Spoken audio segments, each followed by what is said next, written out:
ठीक है, तो हम अपने एसएसएमएस में वापस आ गए हैं। ठीक है, एंड लास्ट टाइम हमने कंस्ट्रेंट्स के बारे में पढ़ लिया था, राइट।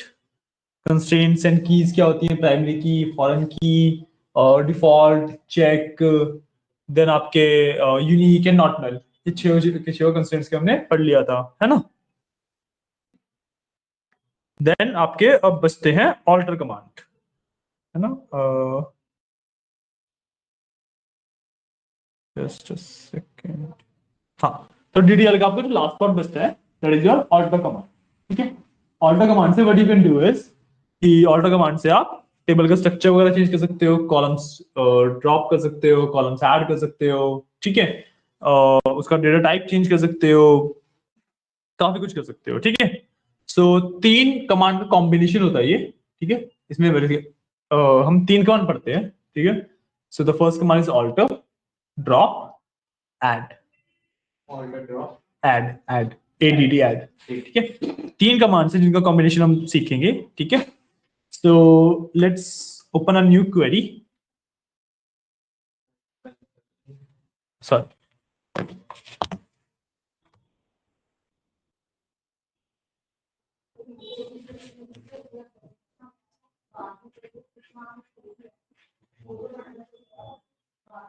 ठीक है, हमने एक नई क्वेरी ओपन कर ली है एंड इसके अंदर हम अपना कमांड लिखना शुरू करते हैं। तो सबसे पहले क्या करना होता है, एसएसएमएस ओपन करते हैं, एक नई क्वेरी ओपन करते हैं, we have to use our database. So we will do use SQL db1pm के नाम से मैं बसता। ठीक है, I will use this.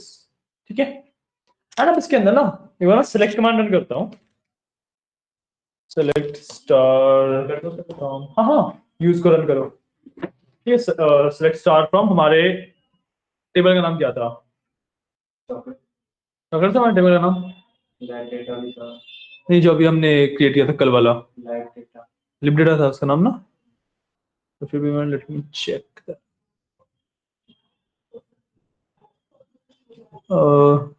Students वाले पे वर्क करते हैं। ठीक है, स्टूडेंट्स वाले पे वर्क करते हैं, जो स्टूडेंट बनाया था ना लिब डेटा को, हमने कनेक्ट किया था स्टूडेंट से, तो स्टूडेंट्स वाले पे वर्क करते हैं। सो स्टूडेंट्स, ठीक है, कंट्रोल एक्स किया मैंने, हमें बस आ रहा है enrolment number, name, L name, fees and lib ID.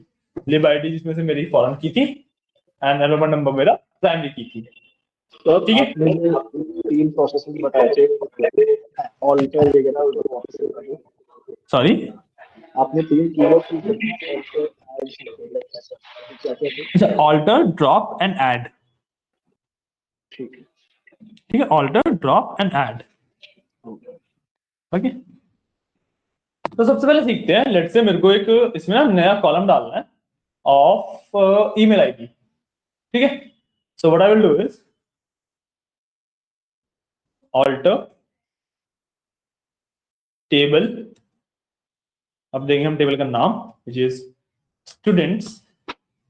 ठीक है, ऑल्टर टेबल स्टूडेंट्स, और then we will do add, and उसके बाद हम देंगे सीधा सीधा अपने कॉलम का नाम which will be email, and then हमारा जो ये डेटा टाइप है विच इज एंड वैर कैश, एंड इसके अंदर हम दे देंगे लेट्स से 50 की लिमिट दे दी मैंने।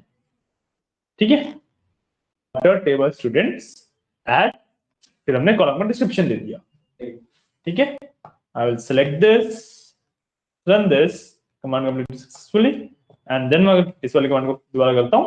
यहाँ पे मेरे पास एक ईमेल का नया कॉलम, यहाँ पे मेरे पास एक ईमेल का नया कॉलम आ गया। ठीक है, ये होता है आपका order command with add, to add a new column. ठीक है, अब let's say what I want to do is कि I want to delete a column, I want to delete a column, तो ड्रॉप करेंगे। ठीक है, तो what I can you do is alter table students, ठीक है, drop column and then email. ठीक है, alter table students, drop column, email. Remember कि ऐड करते हुए आपको बताना नहीं पड़ता आप क्या ऐड कर रहे हो, बट ड्रॉप करते हुए यू हैव टू टेल कि आप क्या ड्रॉप कर रहे हो। कॉलम याद हो, हम यहाँ पे कॉलम इसलिए लिखा है क्योंकि ड्रॉप कमांड, जब भी आप ड्रॉप का यूज करते हैं तो यू हैव टू टेल कि आप क्या ड्रॉप कर रहे हो, ठीक है। तो ड्रॉप कॉलम ईमेल, क्लियर। मैं इसको रन करूंगा, सिलेक्ट किया, मतलब एडिट करना है। हाँ, इसको सिलेक्ट किया, रन किया, command completed successfully, and select star को मैं रन करूंगा, मेरा ईमेल का कॉलम चला। एंड रिमेंबर कि जब भी आप ड्रॉप का यूज कर रहे हो, ठीक है, जब भी आप ड्रॉप का यूज कर रहे हो तो कॉलम के साथ साथ उसका डेटा भी सारा चला जाएगा। रिमेंबर दैट कि अगर आपने कोई डेटा ऐड कर रखा है, डीएमएल में जो हम जाएंगे तो डेटा ऐड करना सीखेंगे, बट बेसिकली अगर आपने डेटा कुछ ऐड कर रखा है तो कॉलम ड्रॉप करते ही उसका सारा डेटा भी साथ में ड्रॉप हो जाता है, साथ में डिलीट हो जाता है, ठीक है। सो यूजुअली ड्रॉप करना, ऐड करना तभी रेफर किया जाता है जब उसके लिए डेटा ना हो, जब आपको पता है कि वो डेटा मेरे पास बैकअप में है या कहीं पे भी है, ठीक है। सो ऑल्ट करना स्टिल ओके, मतलब कॉलम ऐड करना स्टिल ओके, ड्रॉप करते हुए आपको इस चीज का काफी अच्छे से ध्यान रखना पड़ता है, डेटा भी जाएगा साथ में आपके पास। डजंट मैटर कि 1 बिलियन रोज है, डजंट मैटर 5 बिलियन रोज है, जितना भी डाटा है सब उड़ जाएगा उस कॉलम, ठीक है। तो ड्रॉप कमांड इसलिए काफी ज्यादा लाइक हाई रिस्क वाली कमांड है। इसको रन करने से पहले यू हैव टू थिंक कि आप क्या कर रहे हो, क्या वो नेसेसरी है, क्या उसका कोई और तरीका है या नहीं, ठीक है। तो ये होते हैं आपके ऑल्टर, ड्रॉप एंड ऐड, ठीक है। हमने ऑल्टर कमांड का यूज करके ऐड कर दिया ईमेल, हमने ऑल्टर कमांड का यूज करके ड्रॉप कर दिया ईमेल वाला कॉलम, ठीक है। अब ये ड्रॉप कमांड है ना, इससे आप पूरे पूरे टेबल्स भी ड्रॉप कर सकते हो। So let's say I have a table, employees का टेबल है मेरे पास, ठीक है। So what I can do is simply drop table employees, तो मैं ये लिखूंगा, इसको I do run completed successfully. अब मैं अपने ऑब्जेक्ट एक्सप्लोरर में जाके इसको एक बार रिफ्रेश करता हूं, बेसिस में जाऊंगा, एसक्यूएल डीबी 1 PM वाले में जाऊंगा, टेबल्स में जाऊंगा, एंड माय एम्प्लॉइज का टेबल इज गॉन, ठीक है। इस तरीके से मैं टेबल भी ड्रॉप कर सकता हूं, ठीक है। अब इसके अंदर मैं ड्रॉप से पूरे पूरे डेटाबेस भी ड्रॉप कर सकता हूं, पूरा डेटा सो ड्रॉप, कुछ है तो नहीं ना एंटरप्राइज में। हाँ हाँ कर तो मैंने भी कर दिया, सो यूज ही नहीं है, मैं drop database, then let's say मेरे पास ये देवांश डीबीए के नाम से एक पड़ा हुआ है, इसको डिलीट कर देता हूँ, need that Devansh dBA, close, इसको मैं करूंगा alt x, command completed successfully, आया नहीं, एक मिनट, डेटाबेस ड्रॉप नहीं हो गया, क्या हुआ, इसने एरर दिया क्या कुछ, एक मिनट देना मेरे को, नहीं एरर भी कुछ नहीं है, इशू क्या आया,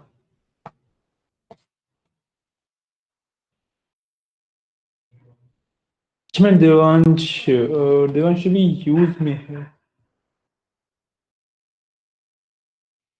डेटाबेस ड्रॉप हुआ क्या तुम्हारा, हाँ डेटाबेस टेबल नहीं, हाँ डेटाबेस भी हो गया ना, देवांश टीवी यूज में क्यों, मेरे पास तो ये डेटाबेस में देवांश टीवी कर लेते हैं,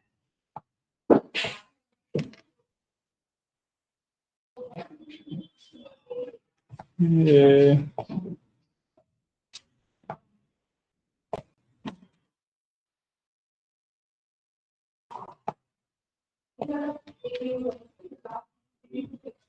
रुकना, यूज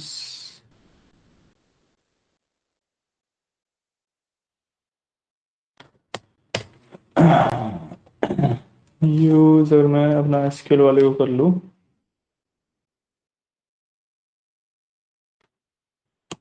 ठीक है, ऑल्टेक्स,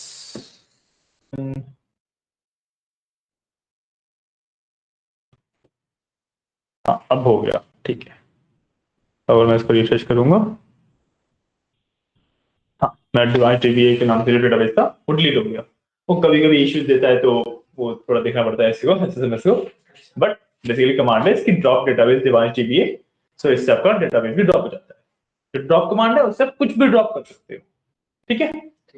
अब द पॉइंट इज कि ये ना डीडीएल की कमांड्स थे, इसके साथ में डीडीएल खत्म होता है। आज हम ईआर डायग्राम की और बात करेंगे, फिर हम कल से डीएमएल शुरू करेंगे, ठीक है। ये तीनों किसका कॉम्बिनेशन बता दो आपने? ऑल्टर ऐड, ये डीडीएल की पार्ट है, कमांड से डीडीएल की, कैसे इन तीनों का कुछ अलग से कॉम्बिनेशन नहीं है, ठीक है ना। ये आपके डीडीएल की ही पार्ट होते हैं और डीडीएल की, ठीक है। सो इसके साथ हमारा डीडीएल खत्म होता है। डीडीएल में इतना ही है, हमने टेबल बनाना सीख लिया, कंस्ट्रेंट्स लगाने सीख लिए, हमने टेबल को ड्रॉप करना एडिट करना ये सब सीख लिया, ठीक है। एक चीज और होती है आपकी कि I want to let's say rename a table, कुछ भी चीज रीनेम करनी है, ठीक है, एक वो चीज और है। तो उसके लिए ना यूजुअली ये चीज आपको बहुत बाद में सिखाई जाती है, बट क्योंकि आपके पहले असाइनमेंट में आता है तो थोड़ा सा आइडिया दे देता हूँ, तो थोड़ा डीप में नहीं पढ़ेंगे, ठीक है। तो जो आपको कुछ भी रीनेम करना है तो यू हैव ऑप्शन कि आप उसको ड्रॉप करो और नए वाले नाम से नया बना दो। बट अभी के लिए तो ये चीज ठीक है, अभी के लिए ये चीज वर्क करेगी, बट जब डेटा होगा तो इशू होएगा कि अगर हमें रीनेम करना है, ड्रॉप करके नया बनाऊंगा तो नया तो बन जाएगा, रीनेम तो हो जाएगा, डेटा उड़ जाएगा, है ना। तो इसको सॉल्व करते हैं हम स्टोर्ड प्रोसीजर्स की हेल्प से। क्या होते हैं, कैसे यूज होते हैं, सब बाद में करेंगे, ये सिर्फ कमांड बता रहा हूँ, ठीक है। तो what you can do is EXEC मतलब execute, then SP underscore rename, ठीक है, SP अंडरस्कोर रीनेम, ठीक है। अब एक मिनट है ना, इसमें वो बताते हैं ना, एक मिनट तो वेरीफाई दिस थिंग, हाँ ठीक है। सो अब लेट्स से मेरे को जो कॉलम था मैं एक बार ना इसको रन कर लेता हूँ। लेट्स से मेरे को फीस वाले कॉलम को रीनेम करके ड्यूज करना है। मेरा स्टूडेंट्स वाला टेबल था, उसमें फीस का जो कॉलम है ना उसको रीनेम करके ड्यूज करना है। तो what I will do is, so write students dot fees, ठीक है, स्टूडेंट डॉट फीस कॉमा, इसको रीनेम करके मेरे को करना है dues and this is a column, भी मेरे को बताना पड़ता है, ठीक है। तो इट इज अ स्टूडेंट्स पहले टेबल का नाम, हाँ टेबल का नाम फिर कॉलम का नाम आया है डॉट डाल के, डॉट डाल के, ठीक है। उसके बाद मैंने करी क्वेरी एंड, सो रीनेम कर रहा हूं मैं फीस वाले कॉलम को ड्यूज वाले ड्यूज पे, फीस नाम को मैं ड्यूज पे रीनेम करना हूं, और ये है मेरा एक कॉलम, मैंने यहाँ पे मेंशन भी कर दिया कि this is a column. I will select this, all text to run it.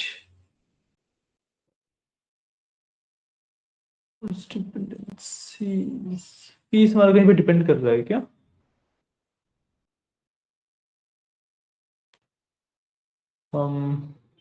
एक काम करता हूँ, ईमेल वाला कॉलम ऐड कर देता हूँ, उसके बाद उसको रीनेम कर देंगे। मैंने ईमेल वाला कॉलम ऐड किया, ठीक है। इसके अंदर फीस के पे ईमेल को उसमें हमने कंस्ट्रेंट लगाया हुआ ना, तो इसलिए वो नहीं हो रहा रीनेम, कंस्ट्रेंट के साथ रीनेम नहीं होएगा, क्यों मैं भूल गया था, हमने फीस पे कंस्ट्रेंट लगाया था। अच्छा हाँ, वो 1000 से 3000 लगाया था ना जो, हाँ उससे लगाया था हमने। ईमेल को मैं हाँ वही हमने सब पे कंस्ट्रेंट लगा रखे ना पॉइंटर्स। तो मैंने क्या किया है अभी कि मैंने ना ये ऐड ईमेल वाला कमांड रन कर दिया, ईमेल से एक नया कॉलम बन गया मेरा, ठीक है। अब इसके बाद मैं अगर दिखाऊं सिलेक्ट स्टार करके, तो मेरे पास फिलहाल ईमेल के नाम से आ रखा है कॉलम, है ना। अब मैं ये वाला कमांड रन कर दूंगा, ठीक है। अब ये क्वेश्चन दिया, ये जब भी आप एसपी रीनेम का कमांड रन करते हो ना, ये क्वेश्चन आएगा, दिस इज बेसिकली सेइंग कि अगर इससे आपने कुछ और लिंक कर रखा है, कुछ कर रखा है, तो वो ब्रेक हो जाएगा। तो अगर ये नहीं है कि कमांड रन नहीं हुआ, कमांड रन हो गया, एसक्यूएल इज जस्ट सेइंग कि इसको यूज करते हुए थोड़ा सावधान रहो बेसिकली, ठीक है। और हमने ईमेल वाले कॉलम को स्टूडेंट मेल में रीनेम कर दिया, तो मैं सेलेक्ट स्टार फ्रॉम स्टूडेंट्स कर सकता हूँ अगेन, एंड मेरे पास जो मेल वाला कॉलम था मेरा वो स्टूडेंट मेल के नाम से आता है, ठीक है।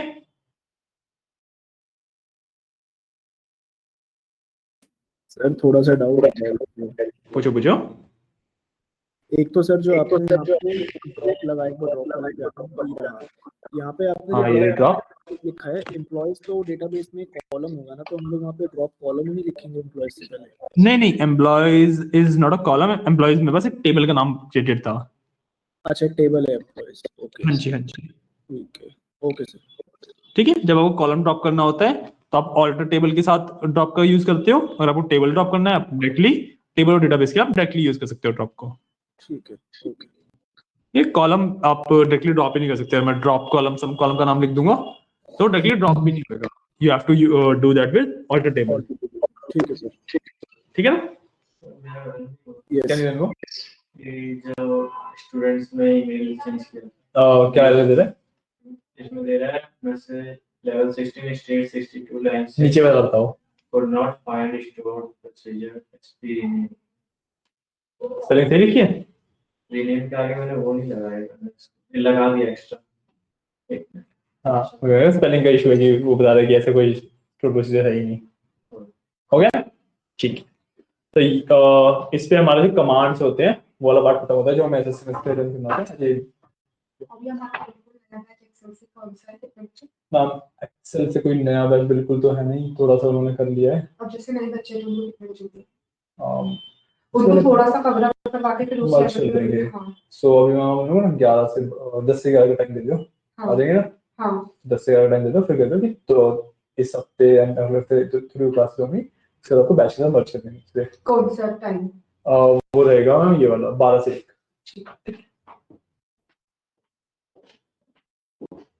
ठीक है, ये हमारा रीनेम हो गया। Done?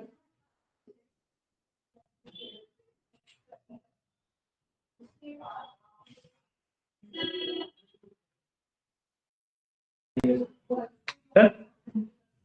ठीक, इससे हम टेबल का भी नाम रीनेम कर सकते हैं। हाँ आप सिर्फ यहाँ पे टेबल बताना पड़ेगा। हाँ आपने जैसे सिंगल कोट में दिया है, मैंने डबल कोट में दिया है, तब भी कोई इशू?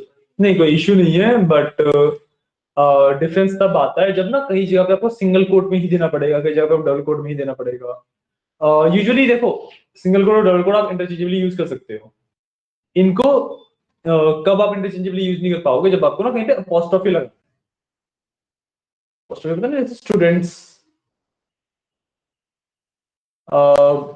जैसे अगर मैं एक सेंटेंस बोलूं स्टूडेंट्स नेम आर दीज, जैसे ये चीज लिखता हूं ना मैं, जब मैं सिंपली अगर ये लिखता हूं ना, इंग्लिश में अपॉस्ट्रोफी लगाते हैं, इसे अपॉस्ट्रोफी बोलते हैं। ठीक है, स्टूडेंट मतलब स्टूडेंट्स नहीं है, ऐसा है ये। ठीक है, ये लगाना है, तब आपको यहाँ पे डबल कोट ही लगाने पड़ेंगे दोनों एंड पे, तभी आती रहेगा। ठीक है, अगर आपको बीच में कहीं पे अपॉस्ट्रोफी नहीं लगाना है तो आप सिंगल कोट और डबल कोट को इंटरचेंजेबली यूज कर सकते हो। वही सिंगल कोट डबल कोट एक ही बटन पे होते हैं। एक नॉर्मली अगर आप टाइप करोगे सिंगल कोट आता है, शिफ्ट के साथ टाइप करोगे डबल कोट आता है। नहीं नहीं, कॉमा नहीं है, सिंगल कोट है। ठीक है ना? हाँ, तो ये होता है आपका रीनेम। अब लास्ट पार्ट आपका आता है ईआर डायग्राम, जो डीडीएल का पार्ट है, that is your ER diagram. ER diagram is entity relationship diagram. ठीक है, जो ईआर डायग्राम्स होते हैं या फिर डेटाबेस को डिस्क्राइब करते हैं। ठीक है, डेटाबेस को डिस्क्राइब क्या करते हैं, मतलब कि इसका आपका जो स्ट्रक्चर क्या था आपके डेटाबेस का, उसमें कौन कौन से टेबल्स एग्जिस्ट कर रहे हैं, कौन कौन से कॉलम्स एग्जिस्ट कर रहे हैं, और क्या प्राइमरी की है, क्या फॉरेन की है, ये सब तरीके से आप जब डिस्क्राइब करते हो इसका एक डायग्राम बनाया जाता है, that we call ER diagram. ठीक है, मतलब ये वो भी बताता है कि क्या ऐड करता हूँ नहीं नहीं वो सब नहीं बताता ये। इसके अंदर 3 चीजें इंक्लूड होती हैं सिर्फ, your table names, your column names, relationships. Actually 4 चीजें इंक्लूड होती हैं, table name, column name, relationships, एक टेबल दूसरे से कैसे रिलेटेड है, and the last one is your constraints. Constraints. ठीक है, मैं इसका ना एग्जांपल देता हूँ कि ये एक्चुअली कैसे होता है। तो लेट्स से जो मैंने अभी स्टूडेंट्स वाला टेबल बनाया, उसी का ना ईआर डायग्राम बनाते हैं।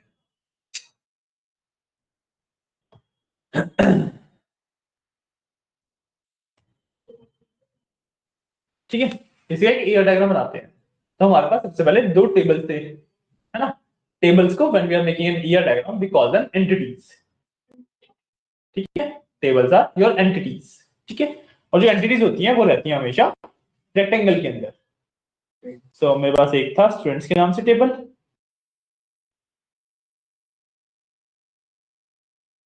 It will be in a rectangle, and एक था मेरे पास लिव डेटा के नाम से टेबल, है ना, it will also be in a rectangle, ठीक है, ठीक है ना।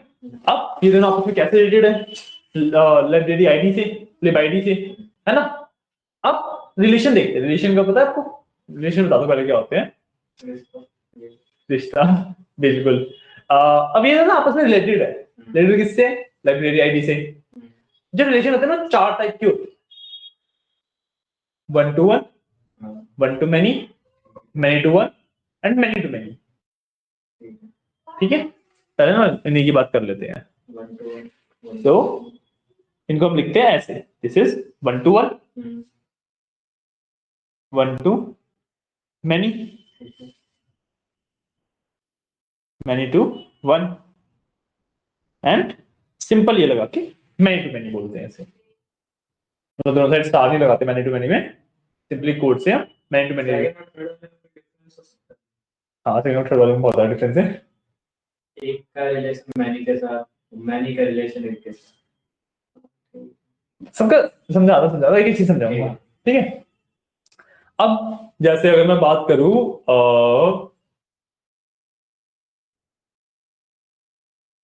रिलेशन बिटवीन योर स्टूडेंट्स के टेबल एंड योर पेरेंट्स के टेबल, ठीक है।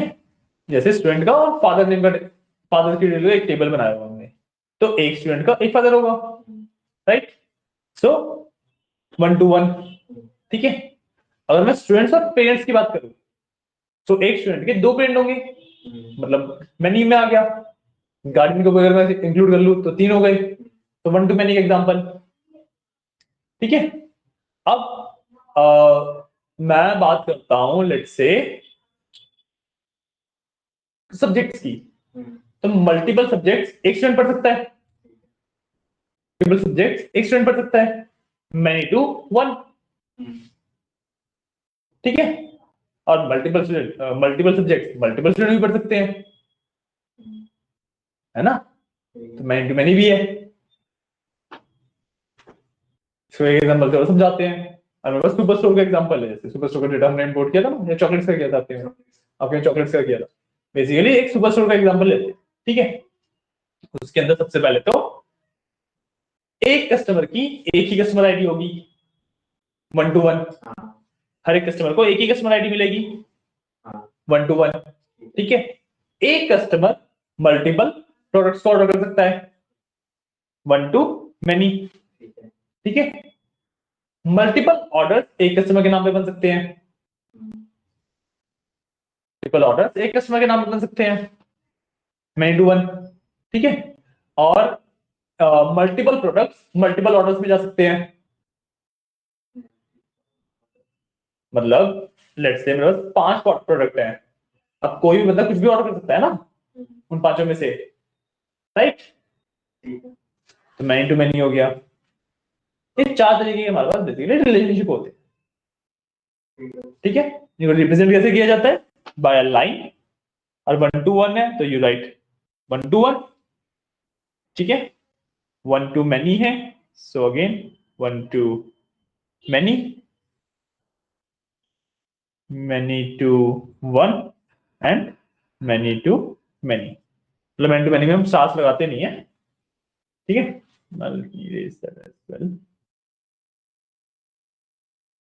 ठीक है, तो ये होता है many to many। अब जो इनकी रिप्रेजेंटेशन है ना, इसके तरीके बहुत सारे हैं, सिर्फ ये इनकी रिप्रेजेंटेशन का तरीका नहीं है। इनको जैसे 1 to 1 है, इस तरीके से भी रिप्रेजेंट किया जाता है,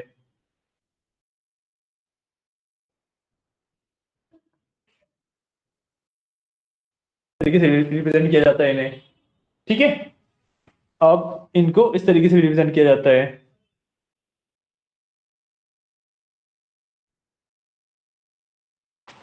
इस तरीके से रिप्रेजेंट किया जाता है। तो देयर आर मल्टीपल मेथड्स।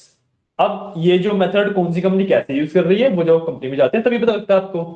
ठीक है, कि कौन सी कंपनी किस मेथड को यूज कर रही है, वो जब उस कंपनी में जाते हैं तभी पता लगता है। ठीक है, सो कमिंग बैक टू, जो मैं प्रेफर करता हूँ, मैं ये वाला मेथड प्रेफर करता हूँ, जो फर्स्ट मेथड मैंने कहा था ना, मैं ये वाला मेथड प्रेफर करता हूँ।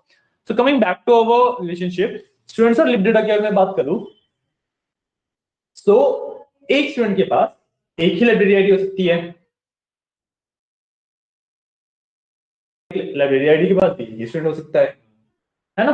लाइब्रेरी आईडी से क्या होता है, this is a one to one relation, one to one relation है, ठीक है, क्लियर है। इस तरीके से आप रिलेशनशिप बनाते हो। आप लोगों को एट्रीब्यूट्स बनाने हैं, एट्रीब्यूट्स ना सारे नहीं बनाते हैं, एट्रीब्यूट्स हम सिर्फ वो बनाते हैं जो कि कीज हो। सॉरी, मैं वो बताना भूल गया। जैसे टेबल के नाम को हम एंटिटी कहते हैं ना, वैसे कॉलम के नाम को हम एट्रीब्यूट्स कहते हैं। उस टेबल के अंदर जो भी कॉलम्स है ना, उनको हम एट्रीब्यूट्स कहते हैं। ठीक है, एट्रीब्यूट्स रिप्रेजेंट होते हैं आपके सर्कल के अंदर, ओवल के अंदर बेसिकली। ठीक है, अक्षत आपको समझ आ रहा है ना? जी सर, यस। ठीक है, ठीक है। सो अब स्टूडेंट्स के अंदर हम ना एट्रीब्यूट्स सारे नहीं बनाते, एट्रीब्यूट्स हम वही बनाते हैं जो कीज होती हैं, प्राइमरी की और फॉरेन की, जो ये है सिर्फ वही वाले एट्रीब्यूट हम ड्रॉ करते हैं। ठीक है, तो स्टूडेंट्स के लिए वी हैव एनरोलमेंट नंबर, है ना, एन नम कर लेता हूं मैं ऐसे सिंपली, है ना, ये हमारा एक एट्रीब्यूट था, हम सिंपली इस तरीके से लिंक कर दूंगा, राइट। एक इसका एट्रीब्यूट क्या था, लिब आईडी,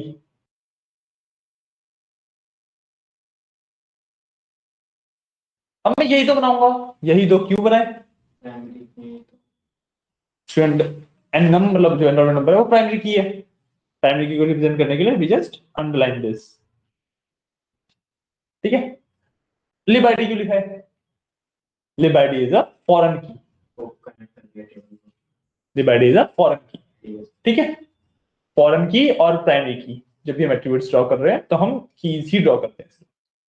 ठीक है, इसमें आई विल डू, उसमें कोई वो नहीं सर, सिंबल लिब आईडी बताएंगे, इसमें भी लिब आईडी बना दिया मैंने, इसके लिए लिब आईडी क्या है, प्राइमरी की, मैंने इसको अंडरलाइन कर दिया। ठीक है, अब फॉरेन की रिप्रेजेंटेशन, फॉरेन की रिप्रेजेंटेशन सिंपली आप एक डॉटेड लाइन से इनको कनेक्ट कर दो। तो सर हमें ये मतलब पहली वाली होगी ना फॉरेन की, पहले वाली फॉरेन की अंडरलाइन नहीं है, हमें रूल बताया था मैंने कि फॉरेन की हमेशा प्राइमरी की से ही कनेक्ट होगी, तो फॉरेन की हमेशा प्राइमरी की से ही कनेक्ट होगी। क्लियर? अब इस तरीके से आपको जितना बड़ा डेटाबेस बनता जाएगा उतना बड़ा आप ईआर डायग्राम बनाते रहेंगे। लेकिन हमने ईआर डायग्राम बनाना सीख लिया, इसका फायदा ये क्यों बना रहे हैं, क्या काम है इसका, इसके 3-4 मेन पर्पसेस है। पहला तो अगर आप किसी नॉन टेक्निकल बंदे को डेटाबेस समझाना चाहोगे, so it is way better to explain him like this, या वरना टेबल में क्वेरी दिखा के समझाना उसके कंपैरेटिवली ये बहुत ज्यादा बेटर है ना। किसी नॉन टेक्निकल पर्सन को समझाना चाहूँ मैं डेटाबेस के बारे में अपने, कि मैंने क्या बिल्ड किया है, क्या डेटाबेस है, तो ये काफी ज्यादा बेटर है ना। दूसरा, अगर आपने डेटाबेस बिल्ड करने से पहले ना ईआर डायग्राम बना रखा है, तो उस डेटाबेस को अंडरस्टैंडिंग बहुत ज्यादा अच्छी है। मान लो आपने डेटाबेस बनाया और आपने वो डेटाबेस मेरे को दिया, मैं उस पर काम करूंगा। अब instead of reading the whole database आप मेरे को ईआर डायग्राम दो, मैं ईआर डायग्राम पढ़ूंगा, आपको फटाफट समझ आ जाएगा डेटाबेस में क्या है टेबल को हर एक उसको देखने से बेटर है ईआर डायग्राम से मैं समझ लूंगा। तो टीम में कोलैबोरेटिव वर्क करने में ईआर डायग्राम बहुत ज्यादा हेल्प करता है, तो हमें कोलैबोरेटिव वर्क करना होता है तब ईआर डायग्राम बहुत ज्यादा हेल्प करता है। ठीक है, उसके अलावा मान लो आपने एक डेटाबेस बिल्ड किया है, आपने उसका ईआर डायग्राम भी बिल्ड कर रखा है, अब कभी जाके 1-2 साल बाद उस डेटाबेस में कहीं पे इशू आ गया, अब आप देखने थोड़ा बट कहाँ पे क्या इशू आ रहा है, क्यों इशू रेज हो रहा है, ये तो इसने तो एसक्यूएल तो सिर्फ एक छोटा सा एरर दे देगा। हमने ईआर डायग्राम में जाके देख सकता हूँ कि अच्छा मैंने यहाँ पे ये लगाया था, ये इशू कॉज कर रहा होगा, ट्रेस करना, ट्रबल शूट करना काफी इजी मतलब हेल्प करता है ट्रबल शूटिंग में। ठीक है, ये फायदा है। और ईआर डायग्राम अगर आप जैसे डॉक्यूमेंटेशन बनाते हो अपने किसी भी प्रोजेक्ट की, और मैं एक सॉफ्टवेयर डेवलपमेंट सिनेरियो की बात करूं, आप अपने प्रोजेक्ट की बनाओगे डॉक्यूमेंटेशन, और डॉक्यूमेंटेशन इन द सेंस जैसे एक्सेल है, एक्सेल की ना प्रॉपर डॉक्यूमेंटेशन बनी हुई है, जो मैंने आपको एक्सेल के सारे फॉर्मूलास की लिस्ट भेजी है ना, तो आपने उनको भेजी है, वो बेसिकली आपको भी भेज दूंगा चाहिए हो तो, तो वो भी डॉक्यूमेंटेशन का ही पार्ट, ठीक है। अब आपने कोई सॉफ्टवेयर बिल्ड किया है, कोई वेबसाइट बिल्ड करी है, उसके लिए आप डॉक्यूमेंटेशन बनाओगे।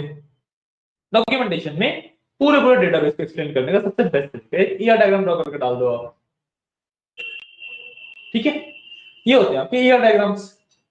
अब जैसे मैंने तो एक बेसिकली व्हाइट बोर्ड टाइप का सॉफ्टवेयर है, उसके ऊपर हैंड से ड्रॉ किया है इस तरीके से।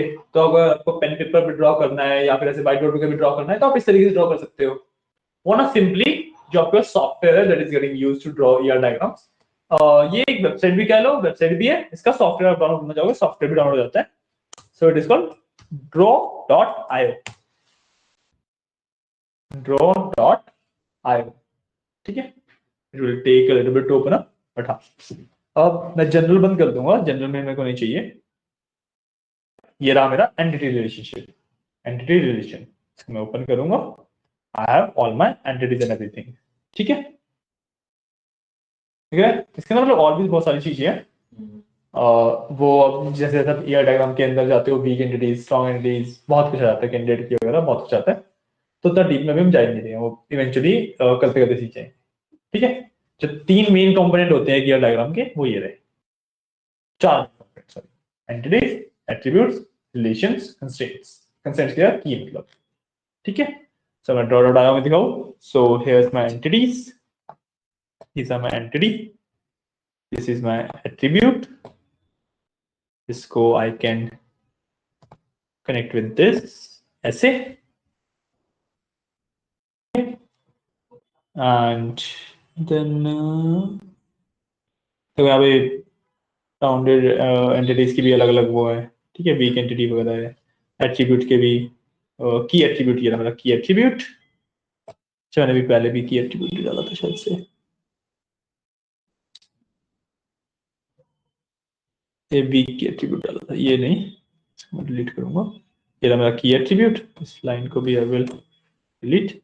ये मेरा की एट्रीब्यूट है और ये वाला मेरा नॉर्मल एट्रीब्यूट है, ठीक है। इसको जब मैं कनेक्ट करता हूँ इससे, लेट से इसको मैं रख के इससे मैं लेके जाऊंगा यहाँ पे, ये मेरा यहाँ से लाइन की मैं स्टाइल चेंज कर सकता हूँ टू डॉटेड लाइन, ये मेरा वो फॉरेन की बन गया, ठीक है। अगर अब एक काम करते हैं, जो हमने वो वाला टेबल ईआर डायग्राम बनाया था ना अभी, वो स्टूडेंट्स वाला, वही मैं यहाँ पे रिक्रिएट करके दिखाता हूँ, ठीक है। तो सबसे पहले आई हैव 2 एंटिटीज, एक एंटिटी डाली, एंटिटी डाली, ठीक है। पहली का नाम स्टूडेंट्स, मैंने स्टूडेंट्स लिख दिया, स्टूडेंट्स लिख दिया, ठीक है। तो एंटर मार दिया इसमें, तो दूसरी एंटिटी का नाम मेरा था लिब डेटा, तो मैंने इसका नाम लिब डेटा लिख दिया, ठीक है।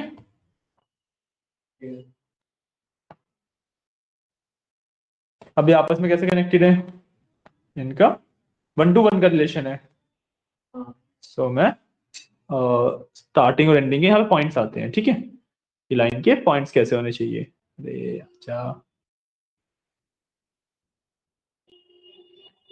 सो आई विल डू, इसके अंदर है ही नहीं वो सब,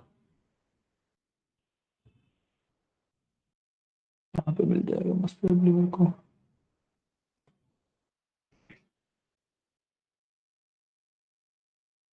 ये रहा, ये 1 to 1 के लिए, और सर ये अभी 1 to 1 बनाया ना, इसको हमें 1 to 1 करना है। तो दिस साइड है,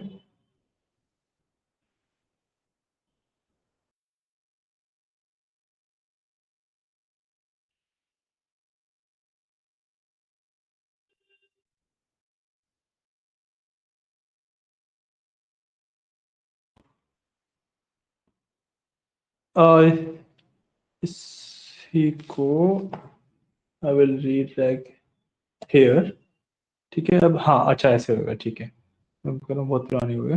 सो ये रहा मेरा 1, अब 1 to 1 बन गया, ठीक है। मतलब मैं बताता ना कि अलग अलग सॉफ्टवेयर अलग अलग मतलब अलग अलग ऑर्गेनाइजेशन अलग अलग तरीके से रिप्रेजेंट करती हैं, ये वाला तरीका है वो वाला जो इसमें रिप्रेजेंटेशन हो रही है ना।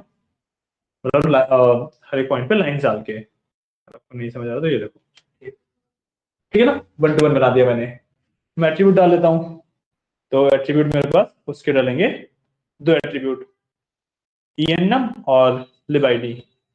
सो सबसे पहले मैं डालूंगा एक प्राइमरी की एट्रीब्यूट, की एट्रीब्यूट, इसका नाम लिखेंगे enum, ठीक है, ये हो गया। इसमें again I will do connection to here, let's say इस पॉइंट से कनेक्ट किया। अब इसके अंदर आपका नन वाला है, ये नॉर्मल लाइन, ठीक है, ये इस तरीके से होगा। इसको आई कैन मूव अराउंड, जब भी आप मतलब सेट करना हो तो आपके ऊपर है कि जैसे आप सेट करना चाहो, ठीक है। अब आई will do another attribute but is not normal attribute, ठीक है, इसका नाम बन जाएगा मेरा lib id। सो lib id, ये मेरा एक नॉर्मल एट्रीब्यूट बन गया। अगेन इसको भी I will connect to this, और जो लाइन है that will be a simple line, ऐसे, ठीक है। थोड़ा सा मतलब साइड कर देता हूँ, नहीं हो रहा है, कोई इश्यू नहीं, फिर मैं बीच में ही करता हूँ, जैसे मर्जी कर लो, तो बना रहा हूँ, ठीक है, तो हो जाए। अब I will and the key attribute डालूंगा लिब डेटा के लिए, राइट। इसको अगेन मैं कनेक्ट कर दूंगा यहाँ पे, और जो लाइन होगी that will be a simple line, ठीक है, और इसका नाम होगा मेरा लिब डेटा, क्योंकि उसके लिए तो प्राइमरी की है ये, लिब आईडी, सॉरी, उसके लिए प्राइमरी की है। और अब मैं इसको इससे भी कनेक्ट कर दूंगा with normal line that will B dotted, इस तरीके से मैंने इससे इसको भी कनेक्ट कर दिया। ये मेरा एक बेसिक सा ईयर डायग्राम है, क्योंकि हमारा डेटाबेस काफी छोटा था, हमने इस तरीके से हमारा ईयर डायग्राम बना दिया, ठीक है। इसमें आप जब आगे जाओगे तो इस तरीके से भी आपके रिलेशनशिप्स को डिफाइन किया जाता है, ठीक है। आप एक प्रॉपर ब्लॉक भी लगा सकते हो रिलेशनशिप का कि इनके बीच में एक रिलेशनशिप है, बट ईयर डायग्राम इज इसका प्रॉपर स्टैंडर्ड स्ट्रक्चर नहीं है। So whatever you want to go with you can go with that, ठीक है। तरीके से आपके पास एक क्लाउड से कनेक्शन दिखाने के लिए क्लाउड भी है, मल्टीपल चीजें हैं इधर, ठीक है। अच्छा ये वो रिलेशन, हाँ इसमें सारे हैं, इसमें अलग अलग तरीके से रिप्रेजेंटेशन है। वन मैरिटरी, मतलब बहुत सारे हैं रिलेशन, बेसिकली वही 4 होते हैं तुम्हारे, ठीक है। तो ज्यादा कौन से 4 होते हैं, 1 to many, 1 to 1, many to many, like many to 1 होना चाहिए।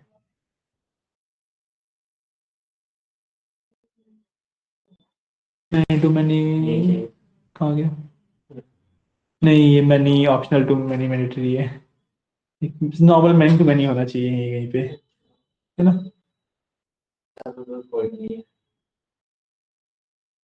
ये रहा many to many, ठीक है, many to many, देन तुम्हारा जो many to many, एक मिनट बताते हैं, 1 to many, 1 to many में अब तुम 1 to many और many to 1 को एक इससे यूज कर लोगे, है ना, फ्लिप भी तो करने हैं अपने तुम्हारे एंटिटीज, मैन टू मैनी और सॉरी 1 to many और मैन टू 1 एक ही में यूज हो जाता है, ठीक है। और ये फिर तुम्हारा कहाँ गया 1 to 1, अभी तो था, ये 1 to 1 ही होता है, ठीक है।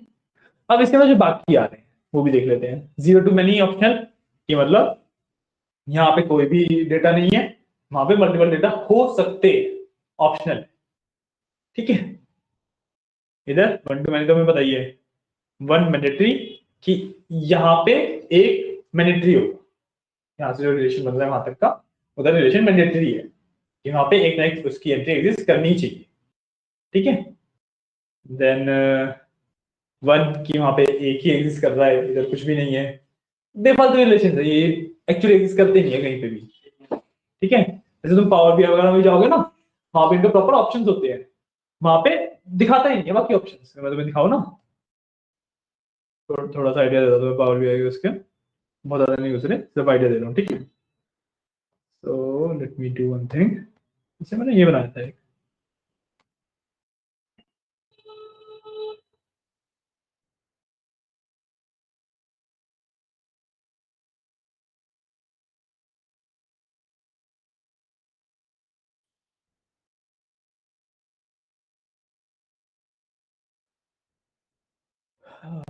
हो जा, हो गया, ठीक है।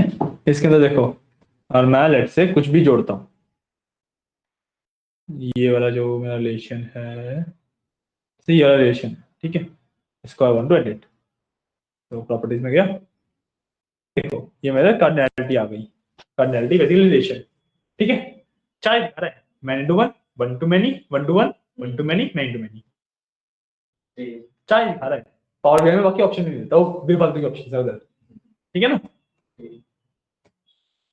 जब ये तो कैसे क्या होते हैं वो तो सीखेंगे बाद में, पावर बीआई वाले पार्ट तो, बट अभी बता रहा हूँ ये इस तरीके से आपका ईआर डायग्राम जाता है, ठीक है। एंड विद दिस आपका डीडीएल वाला पार्ट खत्म होता है, डाटा डेफिनेशन लैंग्वेज वाला पार्ट खत्म होता है। और जो नेक्स्ट पार्ट आपका बचता है वो नेक्स्ट पार्ट हम जो शुरू करेंगे कल से, that is a DM, data manipulation language, okay. चलो आज की क्लास पे करते हैं एंड, कोई डाउट्स वगैरह किसी को, कोई नहीं ना। और सर मैं अभी तो I'll just go through it once. Sorry, मैं बोल रहा हूँ अभी तो नहीं है doubt, I'll just go through the recording once again. हाँ श्योर श्योर श्योर। अरे हाँ अक्षर, आपको कुछ बात भी करनी थी, वो भी बोलो, क्या बात करनी है। सर मेरे को ना क्लास का टाइमिंग्स का थोड़ा वो करना था, बिकॉज मैं काम करना स्टार्ट कर रहा हूँ तो मैं भी द्वारका में हूँ, तो मैं ना बिल्कुल द्वारका सिटी यशवंतपुर के पास में, तो वहाँ से आना भी मेरे को 45 मिनट लग जाते हैं, जाना 45, तो काम के बीच में निकलने थोड़ा मुश्किल हो जाता है, तो अगर मॉर्निंग का कोई टाइम हो अवेलेबल। अभी तो ना बैचेस कुछ और चल रहे हैं, एसक्यूएल के लिए कहीं पे अभी अवेलेबल नहीं है। कोई भी बैच नहीं अवेलेबल है? एसक्यूएल का नहीं, बैच तो अवेलेबल है, जैसे तुम स्क्रीन पे देखोगे ये शेड्यूल है मेरा फिलहाल, अगर इसके 10 से 11 पे एक्सेल का नया स्टार्ट होगा। तो सर इसमें से एक्सेल के बाद आप सीक्वल ही कराओगे ना? हाँ एक्सेल के बाद यहाँ पे 12 बजे वाले में भी सीक्वल होगा, और 9 बजे वाले में तो सीक्वल हो चुका है इससे पहले। तो 9 बजे वाले में एक्सेल अभी कितने टाइम में खत्म होगा? नहीं 9 बजे वाले में ना एक्सेल तो 2-3 क्लास बची हैं, वो तो बेसिकली उसका तो एक्सेल आता था उसे ऑलरेडी, तो सीक्वल से स्टार्ट किया था, उसका सीक्वल खत्म हो गया है। ओह शिट, सीक्वल खत्म हो गया। हाँ Shit, shit, shit, shit. तो 12 बजे वाला यू कैन चूज, इनके में हम एक्सेल खत्म करा देंगे इस वीक में आई गेस। सर वो ये मेरा 10 से लेकर 6 तक का टाइम है यहाँ पे, अच्छा 10 से लेकर 6 का टाइम है, तो मैं ऐसा हो सकता है कि मैं वहाँ 11:30 पहुँच जाऊँ, वो तो मैंने बात कर ली है। ओके ठीक है, मैं एक बार फिर मैम से बात करता हूँ, कुछ सेंटर वेंटर कुछ देखते हैं, कुछ सोल्यूशन निकालते हैं एक बार। देखते हैं, कुछ बात करते हैं, वरना तुम ऑनलाइन क्लास लेना, अगर ऑनलाइन लेने में कोई प्रॉब्लम हो रही है तुम्हें अभी। सर मेरे को मतलब फिजिकल में कंफर्टेबल रहता है, ऑनलाइन में भी मैं वहाँ छोड़ के किसी और जगह आया हूँ, यहाँ पे आके मैं अच्छा क्लास ले रहा हूँ, वहाँ पे तो काम लोग काम भी ओके ओके, अंडरस्टैंडेबल अंडरस्टैंडेबल। चलो ठीक है, मैं भी एक बार मैम से बात कर लेता हूँ। श्योर सर, कोई भी पॉसिबल या तो बाद में शाम में हो क्लास या पहले हो जाए, तो that would be very convenient. मुझे ले सकते हो क्लास। सर जितनी भी जल्दी हो सके, 11:30 मतलब 11 से पहले कभी भी ले सकता हूँ, और बाद में 6 बजे के बाद भी या 5 बजे के बाद। और तुम वहाँ से फ्री कितने बजे होते हो? सर मेरा यहाँ पे ना 10 to 6 का टाइम है वैसे, बट मैंने 6 का उनको जब मेरा हाँ इंटरव्यू था तो मैंने बोला था कि मैं डेटा परस्यू कर रहा हूँ, तो मेरे को 1.5 घंटा दिन में ऑफ लगेगा, 1 से 1.5 घंटा, तो या तो मैं ओके वो पहले 1 घंटा ले लूँ कि मतलब मैं 11:30 बजे पहुँच जाऊँ, या मैं वहाँ से ओके 1 घंटा 1.5 घंटा पहले निकल के फिर क्लास ले लूँ। सो ये 2 टाइम्स हैं। ओके, तो तुम बेसिकली 5 से 6 वाला बैच ले पाओगे ना? हाँ सर, वो मैं ले पाऊंगा। हाँ। चलो मैं तुम्हें बताता हूँ, एक बार मैम से बात करनी पड़ेगी मेरे को इस बारे में। श्योरली सर, एक बार प्लीज बात कर हाँ लेना। मैं आपको अपडेट देता हूँ, ठीक है। तो सर ओके, चलो okay, thank you. Okay thank you. Okay thank you guys.